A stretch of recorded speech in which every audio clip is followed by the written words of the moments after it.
نحمد ونصلی ونسلم علی رسول الکریم اما بعد فاعوذ باللہ من الشیطان الرجیم بسم اللہ الرحمن الرحیم۔ حضرت قبیصہ رضی اللہ تعالیٰ عنہ فرماتے ہیں، نبی اکرم صلی اللہ علیہ وسلم نے ارشاد فرمایا کہ اے قبیصہ، روزانہ فجر کی نماز کے بعد 4 مرتبہ یہ وظیفہ کر لیا کرو: سبحان اللہ العظیم وبحمدہ ولا حول ولا قوۃ الا باللہ۔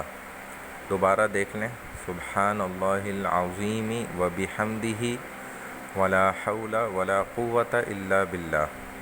اللہ تمہیں 4 بیماریوں سے محفوظ فرمائے گا: نابینا ہونے سے، نمبر 2 فالج سے، نمبر 3 کوڑ کی بیماری سے، اور نمبر 4 پاگل پن سے۔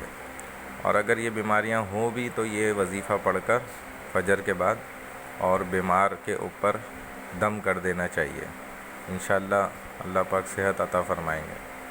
تو روایت جو ہے ضعیف ہے، شیخ البانی رحمہ اللہ نے اس کو السلسلۃ الضعیفہ میں ذکر فرمایا۔ اسی طرح مسند احمد میں حضرت قبیصہ رضی اللہ تعالیٰ عنہ سے روایت ہے، اسی طرح مروی ہے۔ چنانچہ اس مکمل روایت میں جو راوی ہے وہ مجہول آدمی ہے بغیر نام کے، جس کی وجہ سے محققین نے اس روایت کو ضعیف قرار دیا ہے۔ لیکن چونکہ فضائل کے اعتبار سے روایت ہے تو عمل درآمد ہے، کیا جا سکتا ہے بالکل، اور ان دعاؤں کا بالکل اہتمام کیا کریں تاکہ اللہ تعالیٰ بیماریوں سے حفاظت فرمائے۔ وآخر دعوانا ان الحمد للہ رب العالمین، والسلام علیکم ورحمۃ اللہ وبرکاتہ۔